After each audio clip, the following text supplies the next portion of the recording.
consultant to Intersolar India and moderator of this webinar.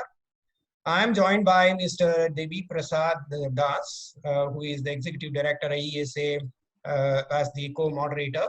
And this webinar is brought to you by Messe Munchen India and Intersolar India. India. And as I told you, the Indian Energy Storage Alliance is co-partnering this webinar. And Indian Energy Alliance, as you know, is the premier alliance to focus on the advancement of energy storage and e-mobility technologies and adoption in India. It has set of visions to make India not just a market, but a global hub for R&D and manufacturing of advanced energy storage and EV systems by 2022. As far as solar promotion is concerned, and MMI, the joint organizers of Smarter E-India, and this event, as you know, is a platform for promoting the converging industries of solar, electrical energy storage, and EV. So at the outset, I would like to inform you that we are all connected to the home broadband, and as you know, they are all under stress, and there is a possibility of someone of us dropping off even while we are speaking. And I would request for your cooperation, and we will try to get connected as early as possible. So we are also delighted that we had a great response to this. Over 1,500 participants have registered for the webinar, and it's a clear indicator of the importance that you all assign to this subject. We have with us today 5 distinguished speakers who represent different segments of this particular rooftop and electrical energy storage and policy formation and multilateral agencies.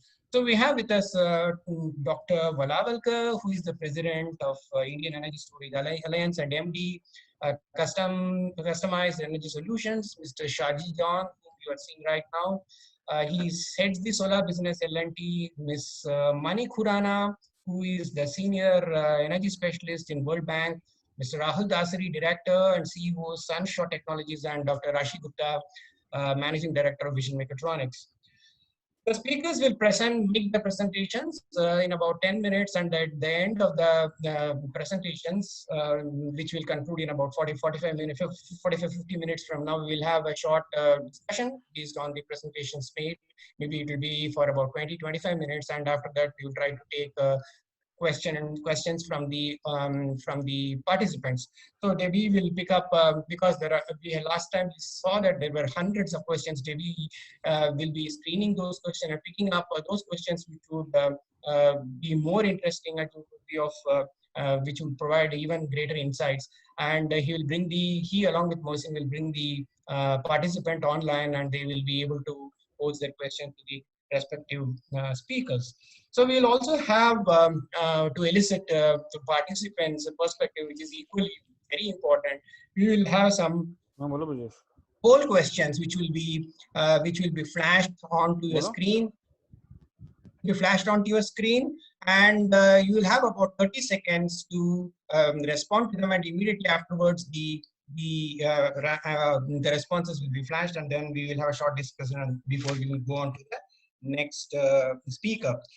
So before we begin the presentation session, I would like to briefly delve on how the batteries place in PV system has evolved.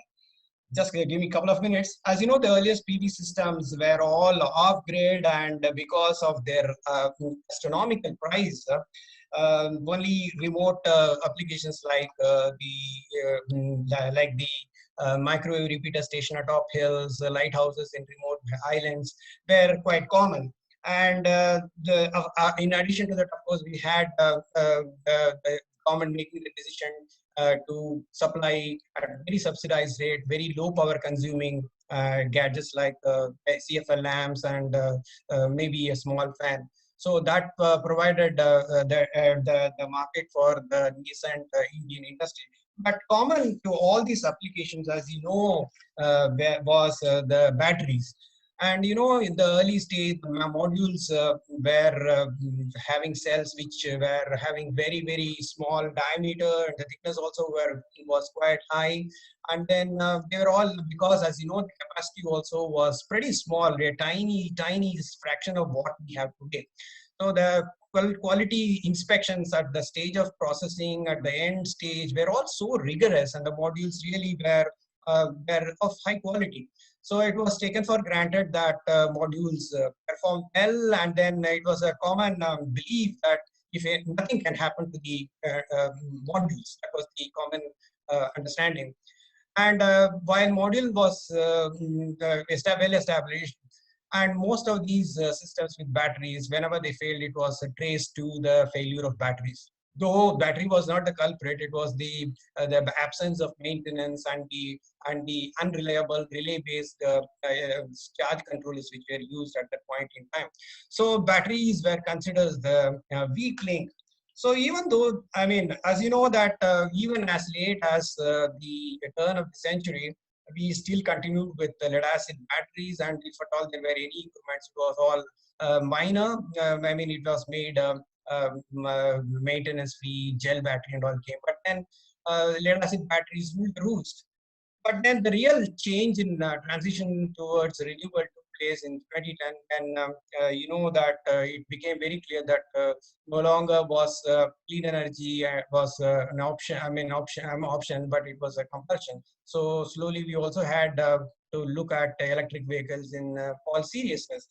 So when renewable energy started getting integrated more and more, as you know, the grid balancing issues came up, and other quality issues also cropped up, and it became inevitable that electrical energy storage will have to be brought in.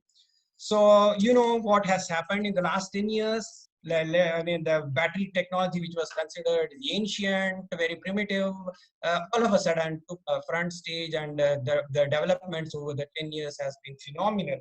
So nothing can perhaps sum up the importance of electrical storage now than the featured article by the World Bank just a little less than a year ago, when they said, where in that article, with the title, four things you should know about battery storage. And the first among the four things, is no prize for guessing. Energy storage is key to realizing the potential of clean energy. So the transformation of batteries from being the weakest link and the most undesired component to being the powerful enabler to the clean energy and mobility transition is nothing short of the metamorphosis that butterfly undergoes.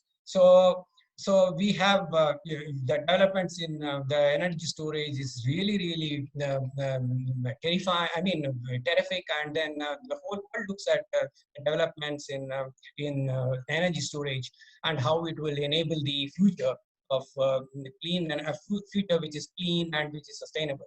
So we have now enough time to listen to all of our experts and get their perspectives on how this energy transition technology, what is the current trend, and how the energy storage is going to help us in our transition.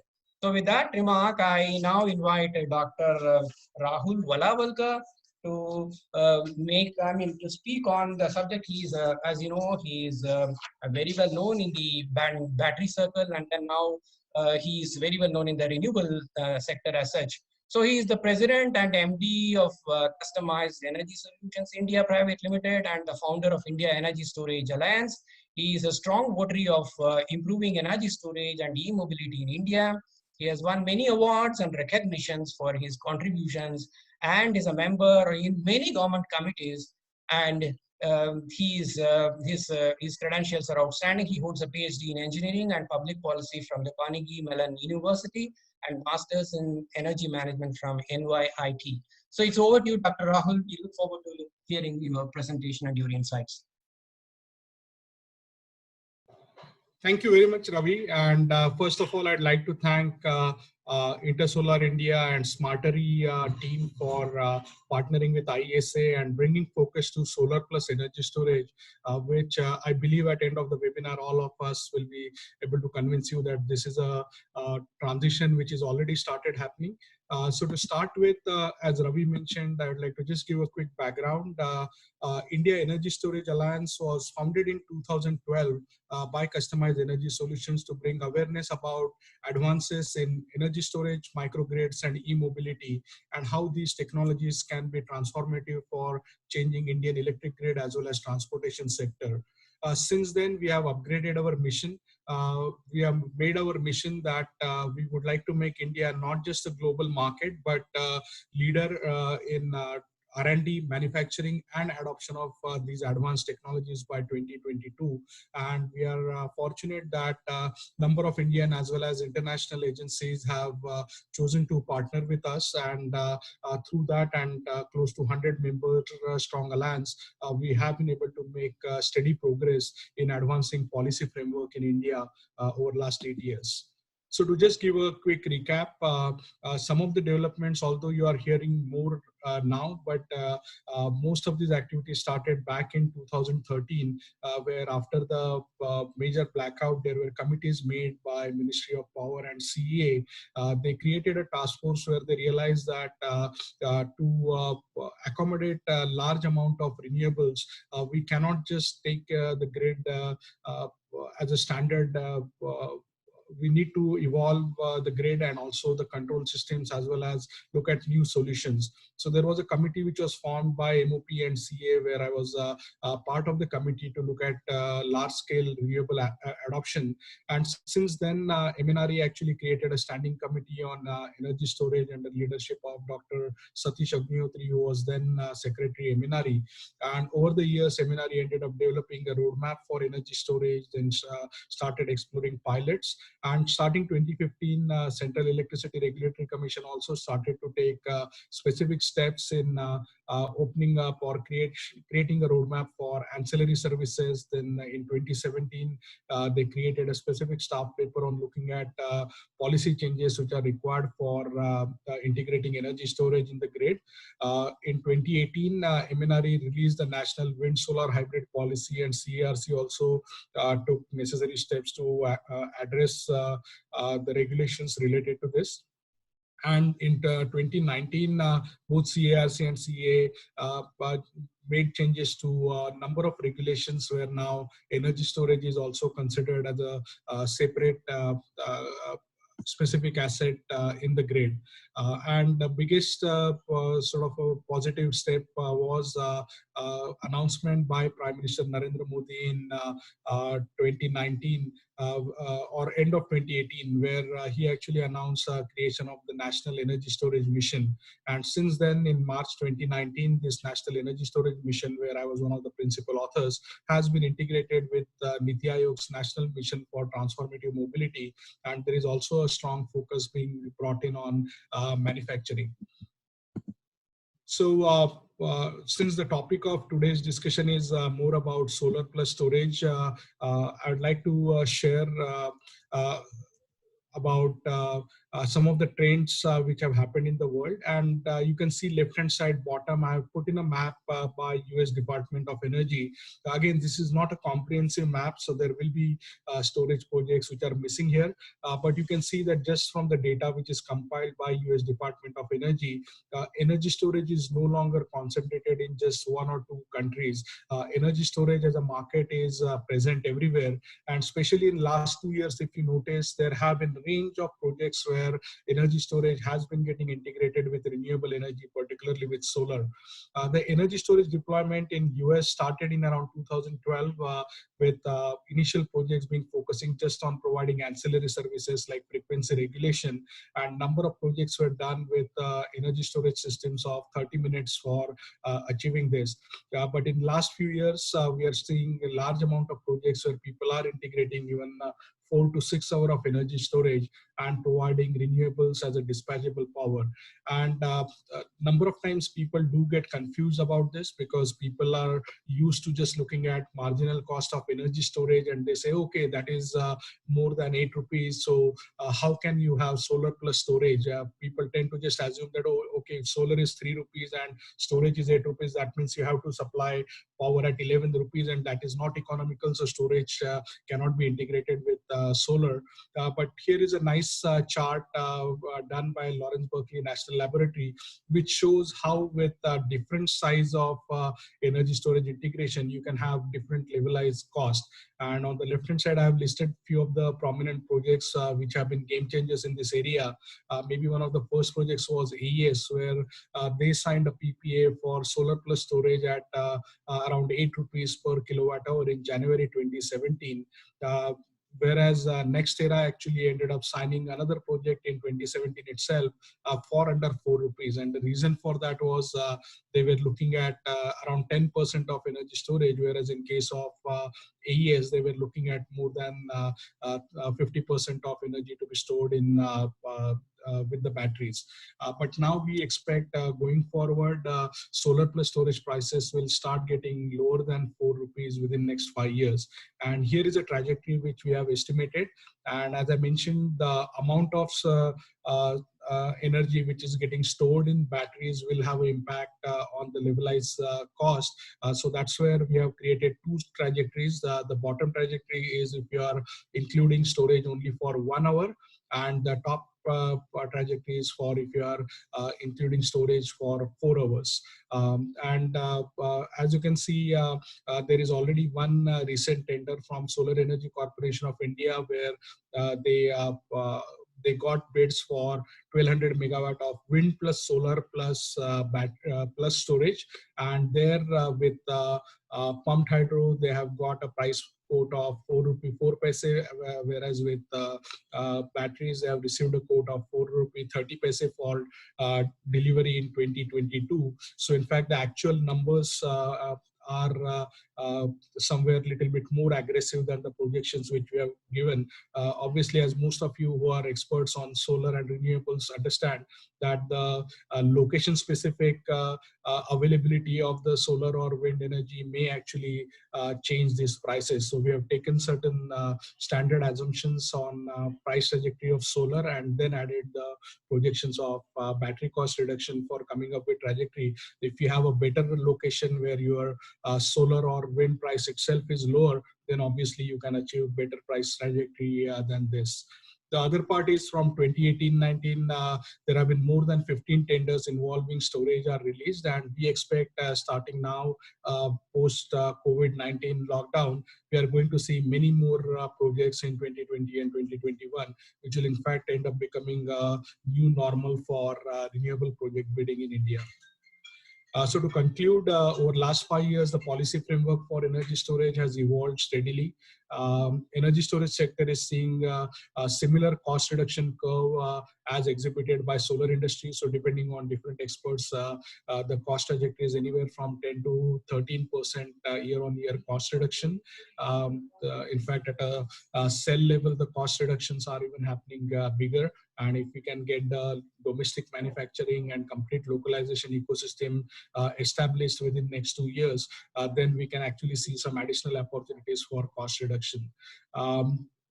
What is important is when you are choosing a storage project, it is very important that you also understand the technology as well as application specific requirement, because it's not that there is just a one silver bullet which will fit all. You have range of technology options which are available, and you can actually choose a right technology and size it appropriately based on various parameters. The cost reduction is not going to happen just because of scaling of manufacturing, but there are a lot of learning opportunities in system integration and deployment and operational optimization. So in India, we see sometimes tendency amongst policymakers or even customers where they just want to sit idle and wait for prices to come down. But ultimately, the cost of the equipment cost of the project could be less than 50% in terms of the total cost of the project over the lifetime. So it is very important that you don't just end up waiting for cost reduction on the manufacturing side, but start actually getting experience on deployment and design, as well as operational optimization. RE plus storage around the world has already started replacing number of new peaker plants, but it is in fact even started to allow utilities or owners to shut down some of the old inefficient peaker plants which are already commissioned. And we anticipate that with this price trajectory, in fact, even the intermediate plants which are operating anywhere less than 10 hours per day will start getting replaced by such combination, especially if you can do wind, solar plus storage combinations. And as Ravi mentioned, we as IESA have set a vision to make India not just a market but global hub, and we'd love to get all of you involved in that. I just have one quick announcement. Day after tomorrow, we are hosting a special full day web conference with Earth Day Network to celebrate 50th year anniversary of Earth Day movement, which was started in on 22nd April 1970. So again, I hope most of you will be able to join us for that. If you need more information about that, you can visit indiaesa.info website. So that's it from me. I'll be happy to take any questions you may have during the Q&A session. And I hope all of you will get involved with IESA and be part of this transition. Thank you. Thank you, Dr. Valavalkar. That was an excellent overview of the policies and the trend, the technology and market landscape currently we are seeing in India and elsewhere, and also the many suggestions you had made. So thank you very much, and thanks for sticking to the time, and also thanks for the invitation to join the celebration you are organizing on 22nd to celebrate the Earth Day. That's a great thing that we do, and yes, we have to do that. So next we move on, and Mohsen, you have this poll? Or Yes. yeah, okay, you may please post the poll question. And participants, please give your choice. Just pick the button which you think clearly conveys your choice, and we'll also get to know your perspective. Just 30 seconds, please. Ravi, you would like to read the question for the audience? Yeah, it is. What is the most important challenge for rooftop solar plus energy storage installation in India? Whether it is no suitable rooftop policy, no appropriate incentives by the government, cost of energy storage or battery is very high, and reluctance by C&I customers. So whatever is your option, please click that button. You're 30 now. About 15 seconds are left.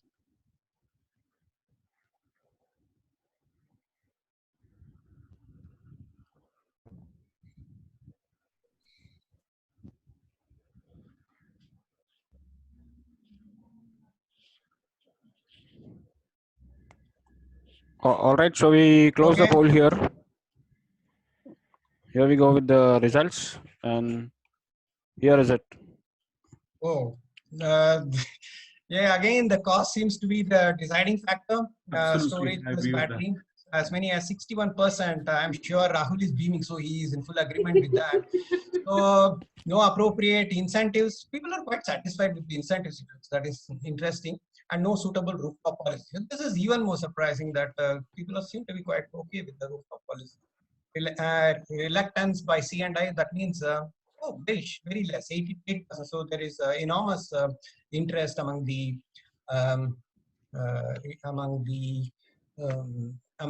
C&I customers. Okay, great. Now let us move on to the next speaker. Sorry, I got distracted because my video was not on and I had a notice coming in. Anyway, let us now invite Mr. Shaji John. He started his solar journey in L&T way back in 2008. He set up the business, in fact.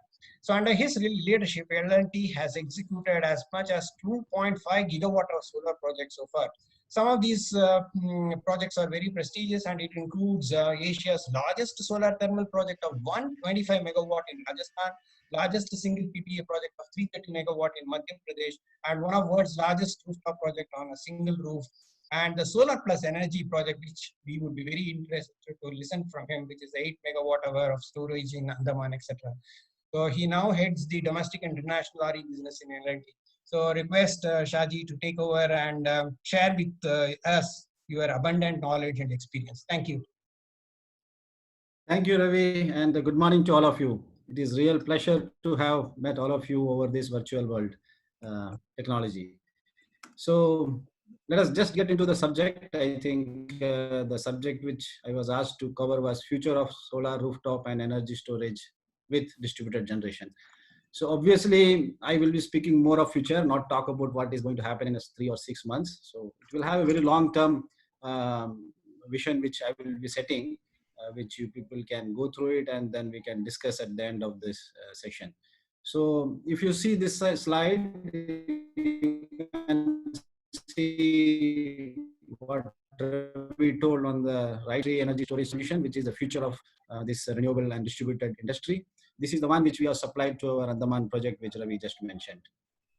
So personally, but though we have done more of utility scale solar and utility scale storage, but in my personal view, we are moving from a mega grid to smart microgrid position. Today, the world is running more on a mega grid where you have generation sources in far-fetched areas, whether it is thermal, nuclear, or hydel, how to transmit it over kilometers and kilometers, especially like country in India, and then consume it at places like where we live and where we work and where we produce things. So that being the case, we have already started seeing the movement towards what we call as smart microgrids. This is what I told, something very personal to me, that I believe that world will move from mega to smart microgrids to consume energy what he needs. So in that concept, smart microgrid, what I have depicted here is basically generate, store, share, and consume. So maybe you are well versed about generate and store and consume, but what is the sharing? Maybe in the coming slide, I will just touch upon that. What does it mean by sharing the power? So this is the concept where we believe the world will move to. And for that, the most important component of the smart microgrid will be the homes, because this is the largest consumer.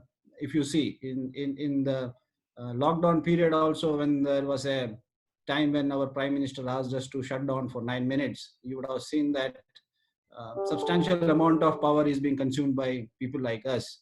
And so it becomes very critical that this load, the home, is managed very well locally. And hence what we will see in future is that each of the home will be a smart microgrid by itself, because it will have its own source of generation, which is like shown in this case, like solar panels. It will have its own battery storage. It will have its own loads, obviously, and it has its own controller which can mix and match the generation and the load. So this concept, when we speak, rooftops become very critical for promotion and important motion to this movement. And coming to the next point, which is the potential. When we are talking about homes, each of the homes, if you see, it has its own roof, or at least some vacant places closer to their homes, especially in the village area. So if you see the estimate done by some of the large organizations like MNRE, NREL and all, it appears that in India, there is almost like 352 gigawatts of rooftop solar capacity, which is almost equal to what India is today having generation capacity across various thermal, nuclear, hydel, and renewable sources. So rooftop alone can match up with that kind of energy requirement. In US, 1,118 gigawatt, and in Europe, 820 gigawatt. So this is the kind of potential this home and rooftops are providing. In India alone, if you see, after derating, almost like 124 gigawatt of solar rooftop can be produced. So having talked about this abundant source of energy source, one challenge which this source faces is the intermittency, which means that sun is not available 24/7, or even it is available also, it is not available in its full intensity. Then there are cloud movements which can disturb the generation. And hence it becomes very important that we should have another form of technology, which is in this case energy storage and batteries, that can balance the energy generation and feed the loads as required. So this is the reason why Ravi and Rahul has talked about energy storage a lot. This is very, very crucial, and in the coming slides I will talk about more about it. Now, when it comes to integrating this generation and storing device, it will be very important that digitalization comes in picture. Each of these microgrids will start adopting digitalization, and especially like blockchain technologies will provide the platform in which houses which have solar can share the power with houses don't have solar. That is what in the previous slide I talked about sharing. Or in this case, if you see the picture which it is given on the left hand side, the house has a solar and it is able to give back power to the community microgrid and earn some money back. And similarly, a house which doesn't have a solar but want to buy solar power from nearby houses can purchase it and pay the money to the seller. So this is the technology and concept which very soon we will be catching up on. On this, you can see that EV, in this case, EV right now is shown as only a consumer, but in the coming slide, we can talk about how the EV will become a source too. So having talked about solar rooftop, the energy storage and the integration of it through a microgrid, most important thing is that how this will happen. So obviously, like the poll which was conducted, and you could have seen that most of the people told about cost. And the second point was the enabling policy. So when it comes to enabling policy, these are the policies which we are expecting from the government to see and take care of the constraint which we are going to face in movement towards the microgrid. In this, I can talk two most important policies, which are net metering and time of the day. This will be most critical policy for future. Rest of the one which you are seeing on the bottom, the 6 of the support which we have written is mostly to enable the industry to grow. Having understood that cost will be prohibitive for some more time, at least in the near future for 1-2 years, to come and start beating the conventional power and renewable power with storage. So these are the enabling policies which will be needed for supporting the movement of the industry. Coming to some experience, very few experience I will quickly share, because future is one thing, but what is happening today also we should know. This one picture shows about how entire 256 villages across Bihar has been electrified with microgrid. It has enabled and it has benefited almost like 60,000 houses in the village. There were two technologies which were used. One was a microgrid, real microgrid, where you can see the picture here, where there's near the village there is a solar plant with battery storage, and it provides power to the near vicinity houses. And second concept was a standalone system. Each of the house was provided with a standalone system, which is a solar plus battery, and it feeds the entire load of that house. So this is the concept which we have started seeing in India already.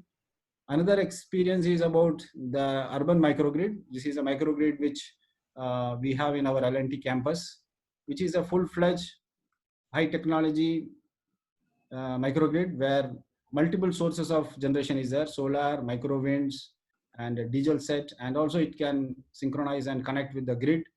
So this kind of microgrids, which are more urban microgrids, we are going to see when smart cities in India will start picking up. That is the time when you will start seeing urban microgrids catching up. And this is something which is very futuristic.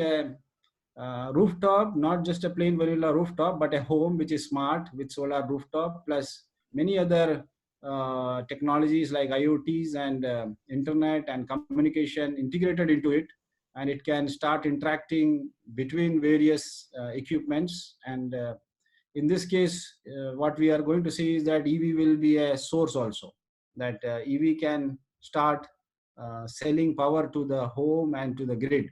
This technology, we believe, will be catching up very soon in future.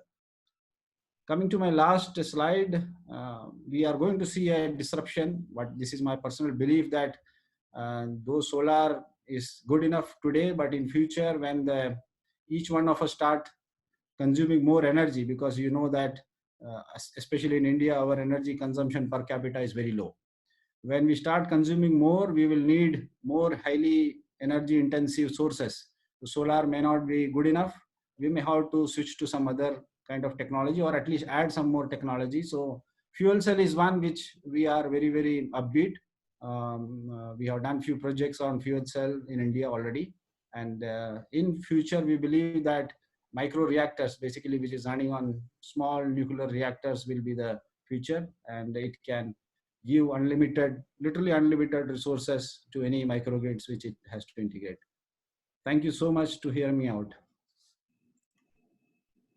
So thank you very much, Shaji, for an excellent presentation.